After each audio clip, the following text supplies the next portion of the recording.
With the Super Bowl coming up this weekend, we're going to tell you the story of the controversial 1925 NFL championship team, the Chicago Cardinals, and how two Iowans played a role.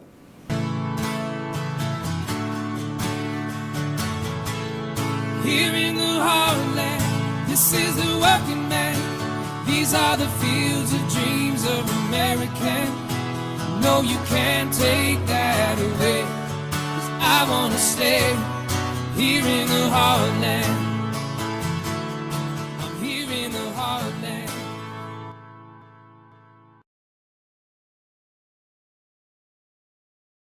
In 1917, the Marshalltown Bobcats and the Mason City Mohawks would battle to a 7-7 tie on the gridiron. But for two players, one Bobcat and one Mohawk, they would reunite as teammates on the 1925 NFL championship team, the Chicago Cardinals.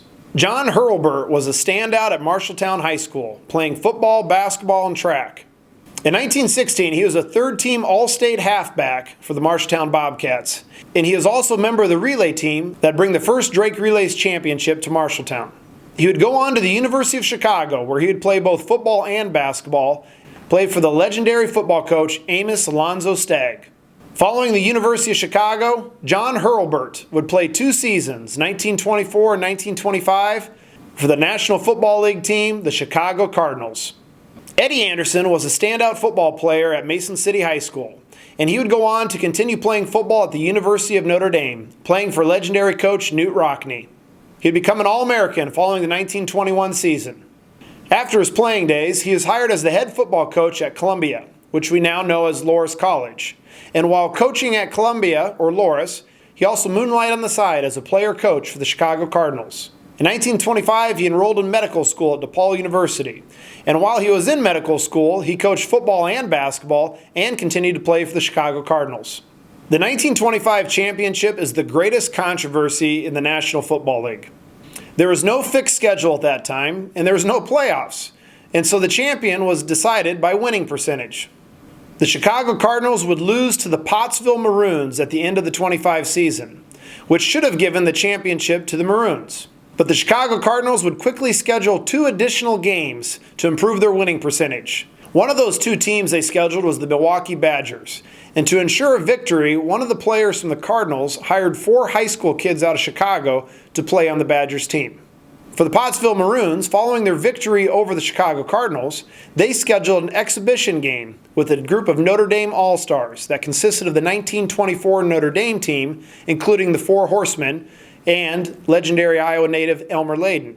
The Maroons would defeat the Irish 9-7, with Layden scoring the only touchdown for the Irish. For playing the game, the NFL Commissioner Carr would suspend the season for the Pottsville Maroons and take away their championship title of 1925 and giving it to the Chicago Cardinals. The Cardinals owner would not claim the title since the Maroons had beaten them in head-to-head competition. But when the Bidwell family purchased the Cardinals franchise in 1933, they claimed the title to the 1925 NFL season. And in doing so, brings the first championship to the Cardinals organization and made John Hurlburt and Eddie Anderson, both native Iowans, NFL champions.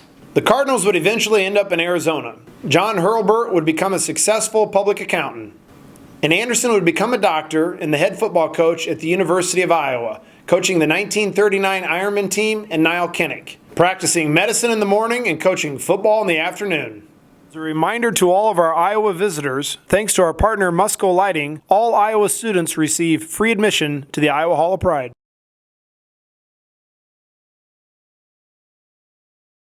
Freshman year, well, when I start winning, went to like 20, then 25. So then I started thinking like, I could probably do this. And then I went state. And then after that, my sophomore year, I didn't really think of it, but I kept on just winning and winning and winning. So I guess I just became a 4-time state champion. Well, it's hard to beat the Saturday night, winning that 4th title. That's a memory that'll stick with me for a while.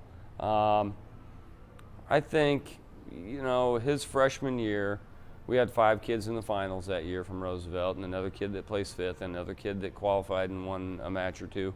And him winning that he was the first one of the 5 finalists to go out there and wrestled a great match, dominated a kid that he had a real close match with before. That night, you know, all around with all of Roosevelt, we finished third in the state that year, and having a freshman win a state title and be undefeated, that was probably one of the biggest memories of the 4 years I've had with John. Basically, if I can do it, all African Americans can do it, you know. It brings something to the sport, so I think it's a good thing and things to be and everything, so yeah. I think Coach Reimers up in Ogden has had 2 4-timers go through. So I'd love to have that opportunity again, because it's been a lot of fun. The Iowa Hall Pride recently sat down with Tamin Lipsey, one of the top basketball recruits out of the 2022 class. Take a look at a clip from his interview and see the full interview released this Friday at the Iowa Hall Pride. I would say when I was young, doing AAU track, I went to nationals and I was competing in 3 different events. And me and my dad sat down and we had a goal for me to win all 3 events and place first and get the gold medal. And I actually ended up doing that. I think it was fifth grade, and I'll never forget that. Those things, when you set goals and you accomplish them, you're gonna remember those for the rest of your life. So. Absolutely. What were the 3 events? It was the pentathlon, which is 5 different events, and then I think it was 80-meter hurdles, and then last one was high jump. The state wrestling tournament will be here before you know it. When you come down to Des Moines, Iowa to watch the wrestlers compete at Wells Fargo Arena, be sure and stop by the Iowa Hall Pride and discover more.